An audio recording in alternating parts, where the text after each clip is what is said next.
et bienvenue à tous et à toutes dans votre revue de presse de ce lundi 23 octobre 2017 sur votre site d'information dakarmidi.net. Commençons avec la presse en ligne avec Réumi.com. Mamadou Diop Decroix se prononce sur l'alerte terroriste au Sénégal. C'est la domination extérieure française en particulier qui nous attire des ennuis selon le député et coordonnateur du Front patriotique pour la défense de la République. Par ailleurs, Réumi.com affirme que 1000 milliards sont attendus à la CDC d'ici fin 2018. Aliou Sall serait-il le nouveau argentier de l'État, se demande le site d'information. Dakaractu.com parle de la mauvaise prise en charge des malades dans nos hôpitaux. À qui la faute accusée, levez-vous. Le site d'information raconte les détails d'une journée passée au tristement célèbre dorénavant hôpital de Pikine. Par ailleurs, dans l'affaire Khalifa Sall, la nécessité d'une modernisation du droit parlementaire et du droit constitutionnel sénégalais, d'après Dakaractu. Et toujours dans l'affaire Khalifa Sall, le Dakarmidi.net révèle que Aminata Diallo a lancé un appel désespéré à son père Abdou Diouf. En effet, le mutisme de l'ex-président sénégalais Abdou Diouf face à l'emprisonnement de Khalifa Sall inquiète tous les militants du Parti socialiste, affirme Dakarmidi.net.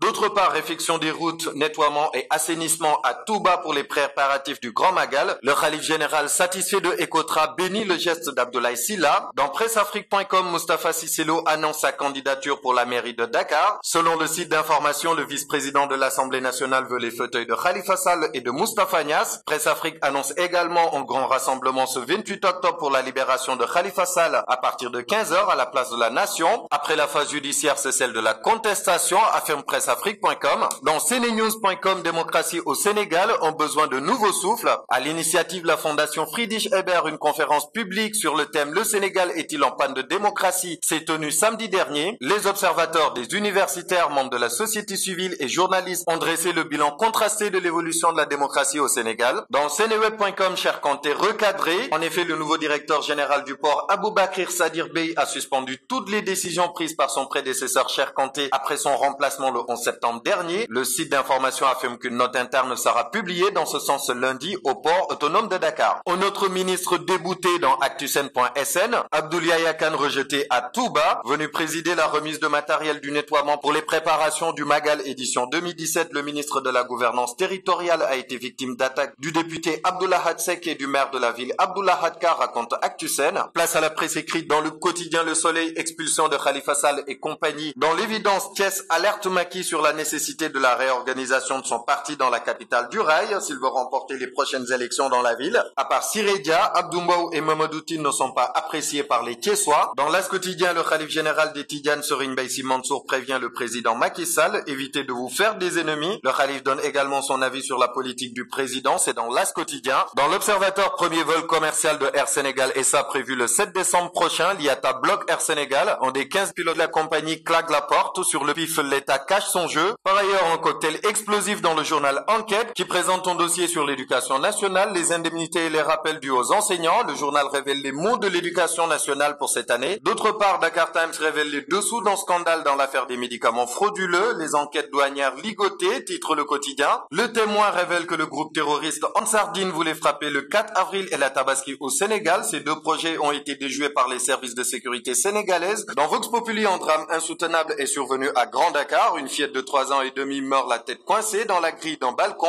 Week-end macabre également à Linguère et à Dakar. Une série de pendaisons à Barketi et à Karak. Côté sport, dans Stade Keita Baldé Diao, le Messi des Lions, l'attaquant sénégalais de l'AS Monaco, très attendu pour le match de qualification au Mondial 2018 face à l'Afrique du Sud. Dans Sunulam, report intempestif et incertitude sur les dates des combats. Modou Lo, Papa Sow et Eumeu Sène pris en otage par les promoteurs. Et à l'international, avant l'arrivée des Tshisekedi, des opposants arrêtés à Lumbashi en République démocratique du Congo. D'autre part, l'Organisation mondiale de la santé annule la nomination du président Robert Mugabe comme ambassadeur de bonne volonté. La nomination du président zimbabwéen avait soulevé un concert de critiques, notamment celui du premier ministre canadien qui affirme franchement avoir cru en poisson d'avril. Et le directeur général de l'Organisation mondiale de la santé a décidé dans un communiqué d'annuler cette nomination. Et pour finir, en Gambie, la campagne pour traduire Yaya Jammeh et ses complices en justice a été lancée. Voilà, c'était tout pour votre revue de presse de ce lundi 23 octobre 2017. Merci de votre fidélité et à très bientôt sur votre site d'information dakarmidi.net.